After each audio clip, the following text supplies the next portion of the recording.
La ola de perfume verde de Roberto Alt.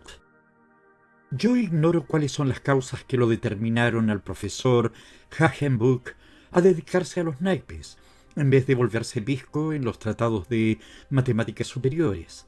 Y si digo volverse visco, es porque el profesor Hagenbuch siempre visqueó algo. Pero aquella noche, dejando los naipes sobre la mesa, exclamó: «Ya apareció el espantoso mal olor». El olfato del profesor Hagenbuch había siempre funcionado un poco defectuosamente, pero debo convenir que no éramos nosotros solos los que percibíamos ese olor en aquel restaurante de después de medianoche, concurrido por periodistas y gente ocupada en trabajos nocturnos, sino que también otros comensales levantaban intrigados la cabeza y fruncían la nariz, buscando alrededor el origen de esa pestilencia, elaborada como con gas de petróleo y esencia de clavel. El dueño del restaurante, un hombre impasible, pues a su mostrador se arrimaban borrachos conspicuos que toda la noche bebían y discutían de pie frente a él, abandonó su flema y, dirigiéndose a nosotros, desde el mostrador naturalmente, meneó la cabeza para indicarnos lo insólito de semejante perfume. Luis y yo asomamos, en compañía de otros trasnochadores, a la puerta del restaurante. En la calle acontecía el mismo ridículo espectáculo. La gente, detenida bajo los focos eléctricos o en el centro de la calzada, levantaba la cabeza y fruncía las narices. Los vigilantes, semejantes a podencos, husmeaban alarmados en todas direcciones. El fenómeno en cierto modo resultaba divertido y alarmante, llegando a despertar a los durmientes. En las habitaciones fronteras a la calle se veían encenderse las lámparas y moverse las siluetas de los recién despiertos, proyectadas en los muros a través de los cristales. Algunas puertas de calle se abrían. Finalmente comenzaron a presentarse vecinos en pijamas que con alarmante entonación de voz preguntaban: «¿No serán gases asfixiantes?». A las 3 de la madrugada la ciudad estaba completamente despierta. La tesis de que el hedor clavel petróleo fuera determinada por la emanación de un gas de guerra se había desvanecido, debido a la creencia general en nuestro público de que los gases de guerra son de efecto inmediato, lo cual contribuía a desvanecer un pánico que hubiera podido tener tremendas consecuencias. Los fotógrafos de los periódicos perforaban la media luz nocturna con fogonazos de magnesio, impresionando gestos y posturas de personas que en los zaguanes, balcones, terrazas y plazuelas, enfundadas en sus salidas de baño o pijamas, comentaban el fenómeno inexplicable. Lo más curioso del caso es que en este alboroto participaban los gatos y los caballos. Senius, el hábil fotógrafo de El Mundo, nos ha dejado una estupenda colección de caballos aparentemente encabritados de alegría entre las varas de sus coches y levantando los belfos de manera tal que al dejar descubierto el teclado de la dentadura pareciera que se estuviesen riendo. Junto a los zócalos de casi todos los edificios se veían gatos maullando de satisfacción, encrespando el hocico, enarcando el lomo, frotando los flancos contra los muros o las pantorrillas de los transeúntes. Los perros también participaban de esta orgía, pues saltando a diestra y siniestra o arrimando el hocico al suelo corrían como si persiguieran un rastro. Mas terminaban por echarse jadeantes al suelo, la lengua caída entre los dientes. A las 4 de la madrugada no había un solo habitante de nuestra ciudad que durmiera, ni la fachada de una sola casa que no mostrara sus interiores iluminados. Todos miraban hacia la bóveda estrellada. Nos encontrábamos a comienzos del verano. La luna lucía su media hoz de plata amarillenta y los gorriones y jilgueros aposentados en los árboles de los paseos piaban desesperadamente. Algunos ciudadanos que habían vivido en Barcelona les referían a otros que aquel vocerío de pájaros les recordaba la Rambla de las Flores, donde parecen haberse refugiado los pájaros de todas las montañas que circunvalan a Barcelona. En los vecindarios donde había loros, estos graznaban tan furiosamente que era necesario taparse los oídos o estrangularles. ¿Qué sucede? ¿Qué pasa? Era la pregunta suspendida 20 veces, 40 veces, 100 veces en la misma boca. Jamás se registraron tantos llamados telefónicos en las secretarías de los diarios como entonces. Los telefonistas de guardia en las centrales enloquecían frente a los tableros de los conmutadores. A las 5 de la mañana era imposible obtener una sola comunicación. Los hombres, con la camisa abierta sobre el pecho, habían colgado los auriculares. Las calles ennegrecían de multitudes. Los vestíbulos de las comisarías se llenaban de visitantes distinguidos, jefes de comités políticos, militares retirados, y todos formulaban la misma pregunta que nadie podía responder. ¿Qué sucede? ¿De dónde sale este perfume?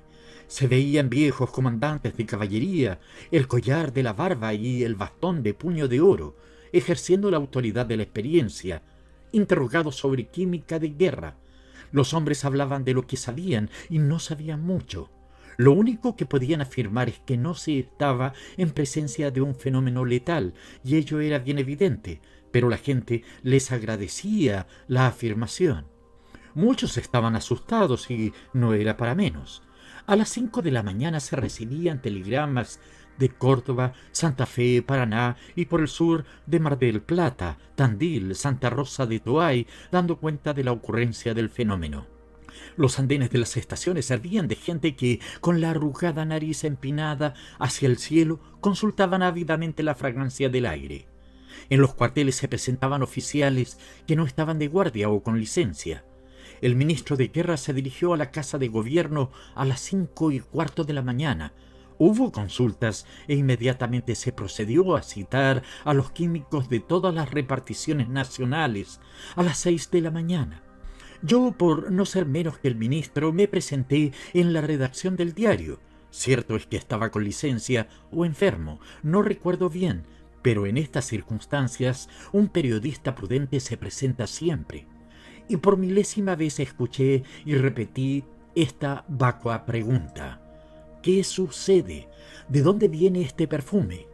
Imposible transitar frente a la pizarra de los diarios. Las multitudes se apretujaban en las aceras. La gente de primera fila leía el texto de los telegramas y los transmitía a los que estaban mucho más lejos. Comunican que la ola de perfume verde ha llegado a San Juan. De Goya informan que ha llegado la ola de perfume verde. Los químicos e ingenieros militares reunidos en el Ministerio de Guerra dictaminan que, dada la amplitud de la ola de perfume, esta no tiene su origen en ninguna fábrica de productos tóxicos. La jefatura de policía se ha comunicado con el Ministerio de Guerra.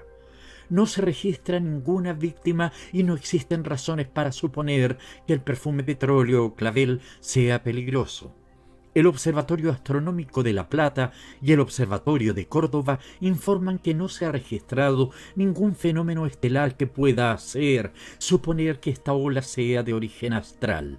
Se cree que se debe a un fenómeno de fermentación o de radioactividad. Bariloche informa que ha llegado la ola de perfume. Río Grande do Sul informa que ha llegado la ola de perfume. El Observatorio Astronómico de Córdoba informa que la ola de perfume avanza a la velocidad de 12 kilómetros por minuto. Nuestro diario instaló un servicio permanente de comunicación con estación de radio. Además, situó a un hombre frente a las pizarras de su administración. Este comunicaba por un megáfono las últimas novedades, pero recién a las 6:15 de la mañana se supo que en reunión de ministros se había resuelto declarar el día feriado. El ministro del Interior, por intermedio de las estaciones de radios y los periódicos, se dirigían a todos los habitantes del país encareciéndoles: primero, no alarmarse por la persistencia de este fenómeno que, aunque de origen ignorado, se presume absolutamente inofensivo. Segundo, por consejo del Departamento Nacional de Higiene, se recomienda a la población abstenerse de beber y comer en exceso, pues aún se ignoran los trastornos que puede originar la ola de perfume. Lo que resulta evidente es que el día 15 de septiembre los sentimientos religiosos adormecidos en muchas gentes despertaron con inusitada violencia, pues las iglesias rebosaban de ciudadanos. Y aunque el tema de los predicadores no era «estamos en las proximidades del fin del mundo», en muchas personas se desperezaba ya esta pregunta. A las 9 de la mañana, la población, fatigada de una noche de insomnio y de emociones, se echó a la cama. Inútil intentar dormir. Este perfume penetrante, petróleo clavel, se fijaba en las pituitarias con tal violencia que terminaba por hacer vibrar en la pulpa del cerebro cierta ansiedad crispada. Las personas se revolvían en las camas impacientes, aturdidas por la calidez de la emanación repugnante, que acababa por infectar los alimentos de un repulsivo sabor aromático. Muchos comenzaban a experimentar los primeros ataques de neuralgia, que en algunos se prolongaron durante más de 60 horas. Las farmacias en pocas horas agotaron su stock de productos a base de antitérmicos. A las 11 de la mañana, hora en que apareció el segundo boletín extraordinario editado por todos los periódicos, el negocio fue un fracaso. En los subsuelos de los periódicos, grupos de vendedores yacían extenuados. En las viviendas la gente, tendida en la cama, permanecía amodorrada. En los cuarteles los soldados y oficiales terminaron por seguir el ejemplo de los civiles. A la 1 de la tarde en toda Sudamérica se habían interrumpido las actividades más vitales a las necesidades de las poblaciones. Los trenes permanecían en medio de los campos, con los fuegos apagados. Los agentes de policía dormitaban en los umbrales de las casas. Se dio el caso de un ladrón que, haciendo un prodigioso esfuerzo de voluntad, se introdujo en una oficina bancaria, despojó al director del establecimiento de sus llaves e intentó abrir la caja de hierro en presencia de los serenos que le miraban actuar sin reaccionar. Pero cuando quiso mover la puerta de acero, su voluntad se quebró y cayó amodorrado junto a los otros. En las cárceles el aire confinado determinó más rápidamente la modorra en los presos que en los centinelas que los custodiaban desde lo alto de las murallas, donde la atmósfera se renovaba. Pero al final los guardianes terminaron por ceder a la violencia del sueño, que se les metía en una especie de aire verde por las narices, y se dejaban caer al suelo. Este fue el origen de lo que se llamó el perfume verde. Todos, antes de sucumbir a la modorra, teníamos la sensación de que nos envolvía un torbellino suave, pero sumamente espeso, de aire verde. Las únicas que parecían insensibles a la atmósfera del perfume clavel petróleo eran las ratas, y fue la única vez que se pudo asistir al espectáculo en que los roedores, saliendo de sus cuevas, atacaban encarnizadamente a sus viejos enemigos los gatos. Numerosos gatos fueron destrozados por los ratones. A las 3 de la tarde respirábamos con dificultad. El profesor Hagenbuch, tendido en un sofá de mi escritorio, miraba a través de los cristales al sol envuelto en una atmósfera verdosa. Yo, apoltronado en mi sillón, pensaba que millones y millones de hombres íbamos a morir, pues en nuestra total inercia al aire se aprecia cada vez más enrarecido y extraño a los pulmones, que levantaban penosamente la tablilla del pecho. Luego perdimos el sentido, y de aquel instante el único recuerdo que conservo es el ojo visco del profesor Hagenbuch mirando el sol verdoso. Debimos permanecer en la más completa inconsciencia durante 3 horas. Cuando despertamos, la total negrura del cielo estaba rayada por tan terribles relámpagos que los ojos se entrecerraban medrosos frente al ígneo espectáculo. El profesor Hagenbuch, de pie junto a la ventana, murmuró: «Lo había previsto. Vaya si lo había previsto». Un estampido de violencia tal que me ensordeció durante un cuarto de hora me impidió escuchar lo que él creía haber previsto. Un rayo acababa de hendir un rascacielos y el edificio se desmoronó por la mitad, y al suceder el fogonazo de los rayos se podía percibir el interior del edificio con los pisos alfombrados colgando en el aire y los muebles tumbados en posiciones inverosímiles. Fue la última descarga eléctrica. El profesor Hagenbuch se volvió hacia mí y, mirándome muy grave con su extraordinario ojo visco, repitió: «Lo había previsto».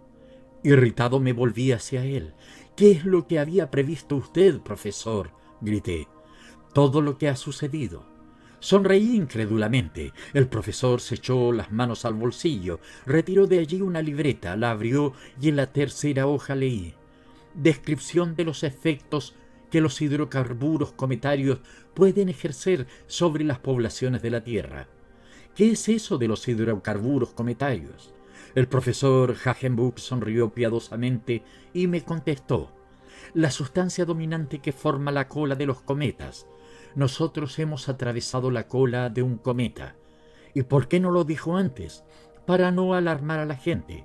Hace 10 días que espero la ocurrencia de este fenómeno. Pero, a propósito, anoche usted se ha quedado debiéndome 30 tantos de nuestra partida. Aunque no lo crean ustedes, yo quedé sin habla frente al profesor. Y estas son las horas en que pienso escribir la historia de su fantástica vida y causas de su no menos fantástico silencio. Fin.